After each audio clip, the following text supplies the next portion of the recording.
Now at 10, a child is among the injured from a chain reaction crash in Joplin. Plus, advice for hunters as deer firearms season approaches. And police say a social media post about a missing child in southwest Missouri might be a hoax. The 4 states' most watched news starts now.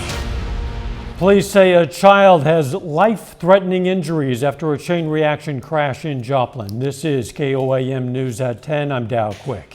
5 vehicles piled up tonight in the westbound lane approaching the intersection of East 32nd and Connecticut. This happened earlier today. Police tell us 7 people were injured, the child with life-threatening injuries, and 6 people with minor injuries. We have no other details. Fire swept through a Pittsburgh area home on Langdon Lane this evening. That home was occupied, but authorities tell us no one was hurt. Authorities closed the road from 520th to Centennial as crews fought the fire. A firefighter at the scene tells us it appears the fire started in the attic. No word on the extent of the damage. This weekend is the start of deer firearm hunting season in Missouri and Arkansas. KOAM's Jalen Banks gets some expert advice on hunting safety. The end of the year around the country is prime hunting season. And the Missouri Office of Conservation encourages individuals to have what they call a hunting plan to stay safe. The biggest thing we say is make a hunting plan. List where you're going, who you're hunting with, what time you're going to be back, phone numbers of your phone number as well as phone numbers of everybody that's with you. So in case something happens, they have a contact information for the people that's in that hunting. They know the location of where you'll be hunting at. So if for some reason somebody needs to come out and look for you, they'll know where to start. In the event of an emergency, Smith says to call 911, but if you don't have cell service, to use a standard SOS signal. International symbol of distress is 3 of anything. And that could be 3 shots, 3 blows of a whistle, 3 rifle shots, 3 of anything. Kaylin Hubbard, an avid hunter, echoes that along with the plan, proper training will keep you safe as well. I think the teaching is huge. Teaching is absolutely huge because without that teacher, then you're learning by mistakes. And learning by mistakes when you have a firearm in your hand, not the way to go. Hubbard says that when done right, hunting can lead to some awesome experiences. I absolutely love it. I look forward to it every year. Spring, summer, fall, being out in nature in the woods is just something that I love doing. So when it's done well and it's done right, it's done ethically, it's a blast. I've had deer closer to me than you. You know, I've had turkeys closer than me. I mean, that close of an encounter. In Joplin, Jalen Banks, KOAM News. It's not just Missouri and Arkansas. Firearm deer hunting season opens November 19th in Oklahoma and on November 30th in Kansas. Let's check in with Doug for a first look at the weather. Well, definitely it turned out to be a warm one today, which of course hunters do not like. Temperatures all the way up into lower 80s. Normal high is 61 degrees, so well above where we should be for this time of the year. Upper 60s to near 70. Still right now, we're going to hold into the mid 60s for overnight lows due to our southerly winds kind of keeping those temperatures up over the past couple days. We've had really mild temperatures. The winds will increase a little bit later on tonight. Clouds also increasing. This is going to be the trend throughout the overnight hours ahead of our next storm system, which is building out across the western third of the country, and that will give us some pretty good rain chances late in the day tomorrow. The rest of tonight, okay, but look at our low. It's only 64 and then back to 70 by 10 a.m. Of course, we'll talk about those thunderstorms here in just a bit. Catch you then. Joplin announced tonight its public transportation options will be reduced starting on November 28th due to a shortage of drivers.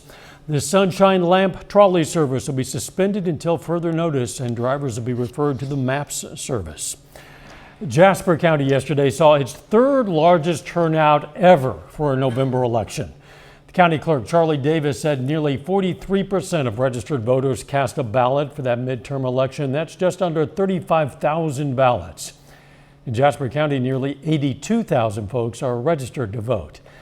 Now that Missouri voters have approved recreational marijuana, some previous marijuana crimes could be expunged and the state could get some new tax revenue. The amendment allows the state of Missouri to tax cannabis sales at 6% of the retail price. Localities can tax an additional 3%. There will be a lottery process for a limited number of business licenses to those hoping to sell. For the first time in 40 years, Labette County, Kansas has a new commissioner in District 1. Lonnie Addis was first elected as the first district county commissioner of Labette County back in 1982. After winning that election, he went on to win 9 more, the most recent one being in 2018. He's now retiring, but he is currently the longest serving county commissioner in the state of Kansas and ranks among the longest serving commissioners in state history. My accomplishment is just trying to do a good job every day. I can't focus on one thing because there was others that made it possible. So to put me independently of doing something well, not really. It's just doing my job good every day. Again, he did not run for re-election. He happens to be the father of Rye Addis, the sales manager here at KOAM Fox 14. If you missed any of the election results or you want to take a closer look, it's all in the KOAM News app. You can also go to our website for election information, koamnewsnow.com/elections. A former restaurant building in Joplin came down this afternoon. Crews were at 7th and Maiden Lane to demolish the old Mojo's building. It was originally built to house a taco restaurant before transforming into Babe's. KOAM Shannon Becker got an inside look at the building before it was brought down. The property does appear to have new owners. We reached out to find out what the plans for that building might be, and we're going to update you when we hear back. The Carthage Chamber of Commerce helped shoppers kick off their holiday tonight.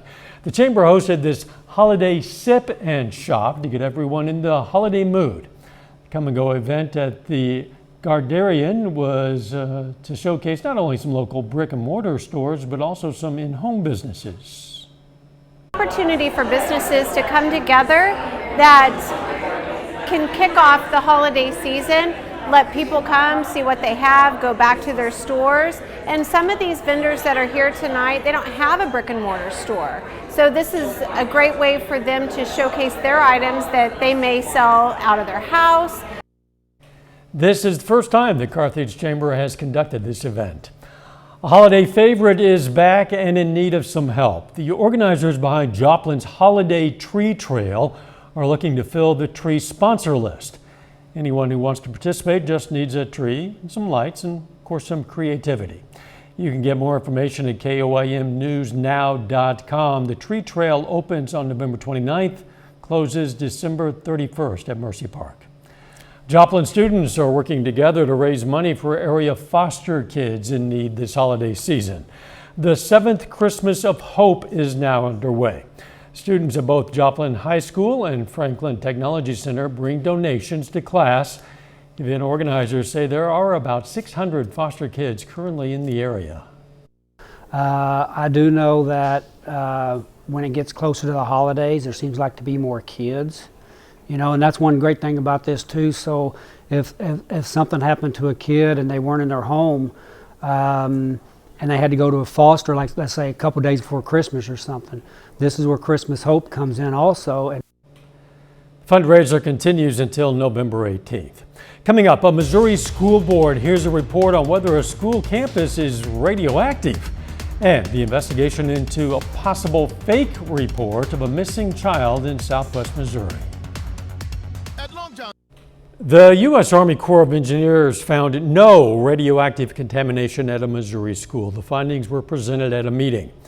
The school in St. Louis was shut down last month amid fears that nuclear material from a contaminated creek nearby had made its way into the school. Today, the Army Corps team presented their preliminary results, finding no evidence of radioactive material above what they say would be naturally occurring. Some confusion in Branson, Missouri this week. The police department says it's aware of posts circulating on social media that a small child was found abandoned, but the department believes it's a hoax. Madison Horner explains how to spot fake posts and the dangers of those messages. Branson police say the posts are usually a very alarming topic, such as a baby found, kidnappers in a store, or people being followed home. He had a picture of a baby, said a baby was left in a box, and they were, playing on heartstrings, so to speak, and that's what they're playing on, is they're hoping the emotions are going to override the thought process of maybe I should do some research on this. Branson Assistant Police Chief Eric Schmidt says the department has not received any calls for service relating to this and believe all the posts to be false. He says with situations like this, there are many red flags you should be looking out for, such as if their profile has no friends, their profile is a new account, and if they're not from the area in which most group members are from. If the post comes from a profile labeled as a page, something like grocery store, but has a profile picture of a person, that's an indicator it's probably fake as well. He says scammers do this simply for the satisfaction of watching the post spread quickly. Most social media groups self-police themselves and can get it off quickly. But it could lead to something like a GoFundMe page that you could scam money out of, or if there's a link on there or something like that, you click on that, then you open yourself up to malware or phishing attempts and things along those lines. Schmidt says if in doubt, call your local law enforcement. The department also frequently posts crime and safety updates for the community on social media. A little later, nonprofit organizations bring their message to Missouri Southern students. Plus, we have thunderstorms back in the forecast for tomorrow. Those details coming up.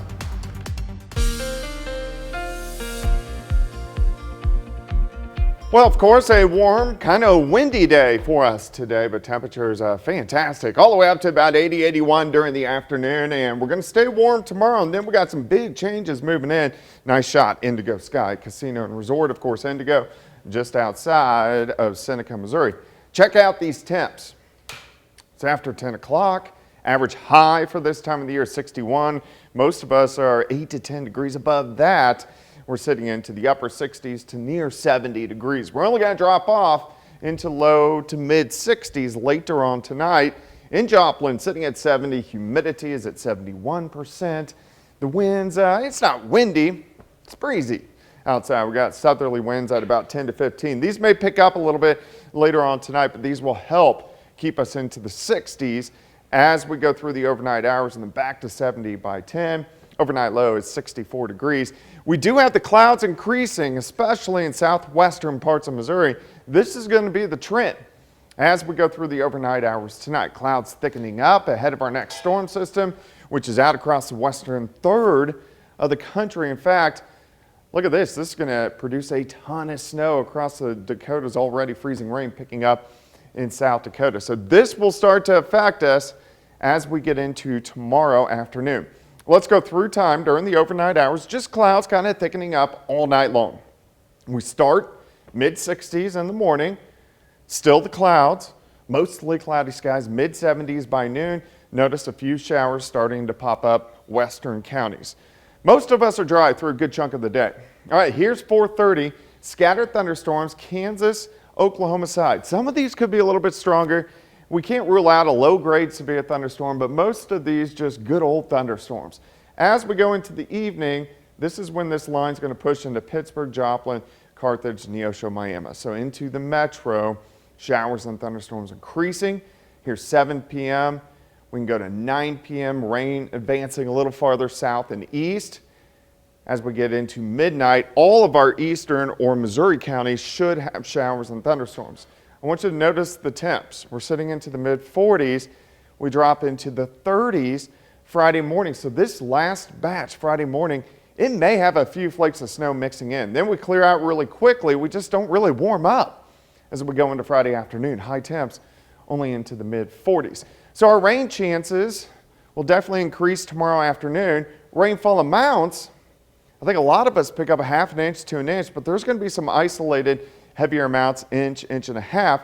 And look at our chances. They really go up. Here's 4 p.m., here's 7 p.m., here's 10 p.m., and then trail off after midnight. In fact, let's jump all the way to our next system after this. We're going to go into next Monday.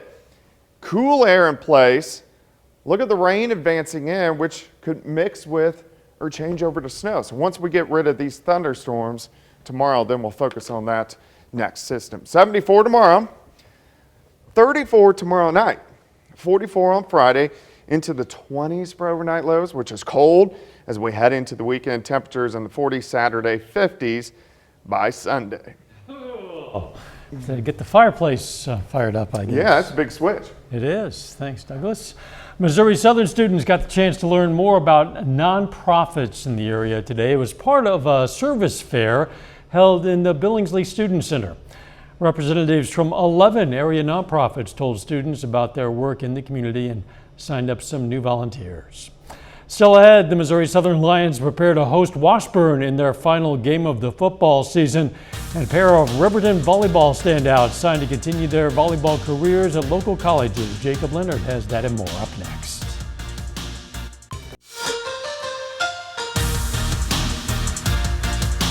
Well, today is National Signing Day, #1 of the school year. On Joplin this afternoon, 4 seniors signed to continue their careers at the college level. Hobbs Campbell is going Division I, signing today to run track and cross country at KU. Byler Reether stay in Joplin next year, joining the Missouri Southern baseball program. Then the other 2 signees going to the same school, Jill McDaniel and Leighton Kofer, going to Highland Community College. McDaniel for softball and Kofer for baseball. I just really felt like home. The girls were so awesome, the coaches are awesome, and that kind of small town homey feeling kind of got me there. My senior year I kind of stepped up as a leader more, and so that kind of gained my confidence as to speak up and be a leader, and so I think hopefully will be very impactful for Highland. I really like the program, the baseball field, just all the guys in general, just everything came into that decision. It means everything. My parents have been having me play catch since I was 3, so this has been just a lifelong dream. In Carl Junction, 4 seniors signed today for the Bulldogs. Among those 4, a big pickup for Pittsburgh State women's basketball with Destiny Berge signing today to play for Amanda David and the Gorillas. Logan Jones signs to play Division I volleyball today at Arkansas. And Jones is an all-state player and holds the Carl Junction High School record for career assists. I think that the culture within the athletics is something that's just super elite, and the level of academics and resources that's provided to athletes is just unmatched in the country. And then the coaches and teammates that I'll have are amazing too. I'm excited to play with my future teammates and just to experience how well of rounded community they are, and just to explore and just figure out what I want to do in life. Now, Berge, by the way, has already scored more than 1,500 career points for Carl Junction with her senior season still to go.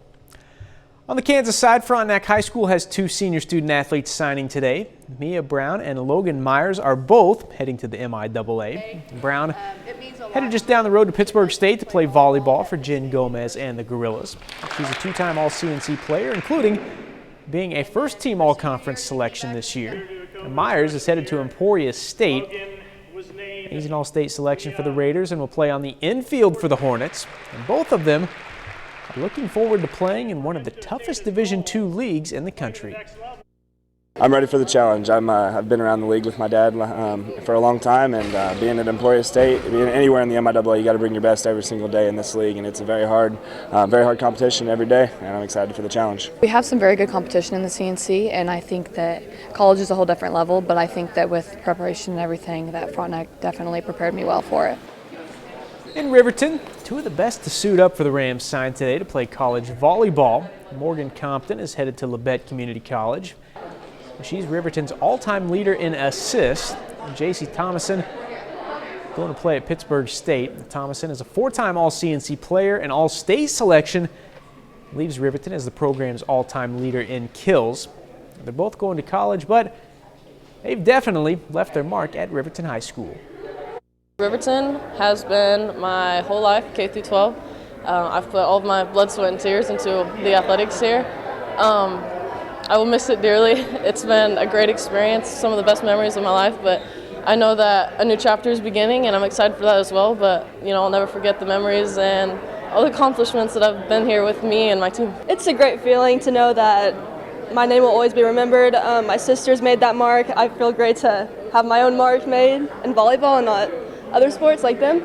So yeah, it's a great feeling. The Missouri Southern Lions finish up the regular season this weekend. The Lions host the Washburn Ichabods on Saturday in their 11th and final game of the fall. Missouri Southern 4-6 heading into this one. They're trying to snap a 4-game losing streak this weekend. They're also hoping to send this group of seniors out with a win in their final game suiting up for the Lions.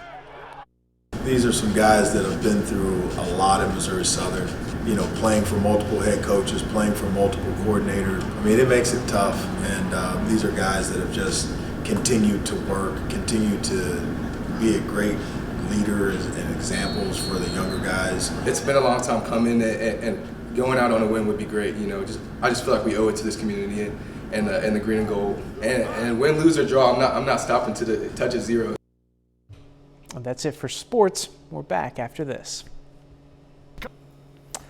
Take time now to honor a local veteran. Joplin native Travis Hoover served in the U.S. Air Force. His awards include a Silver Star and Distinguished Flying Cross, and we're proud to salute Colonel Travis Hoover, a four-state hero.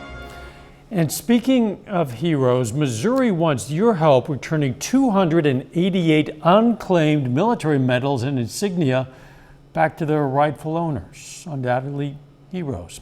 It's part of the state's unclaimed property efforts. The latest effort comes ahead of Veterans Day, which is coming up this week. It's going to be on Friday. You can find a full list of information to help through the state treasurer's office. Of course, we also have this and a link at KOAMnewsnow.com. You might want to check it out. The weather is going to be changing in quite a bit in the coming days. Yeah, we're still going to be warm and windy tomorrow, but we're going to get thunderstorms really getting going mid to late afternoon into the evening hours. Temperatures dropping rapidly tomorrow evening, and then a high of only 44 on Friday, and we stay pretty chilly all the way through about the next 10 days. Final sports notes. We told you Mia Brown from Frontenac and J.C. Thomason from Riverton both signed to play volleyball at Pittsburgh State. They're going to join Olivia Cullen there at Pittsburgh State, who's from Girard. So there'll be 3 former CNC rivals on the same Pittsburgh State roster there. That's kind of nice. Former rivals, now teammates. Thanks for joining us. Morning Show, 5 a.m. Let's make it a great tomorrow.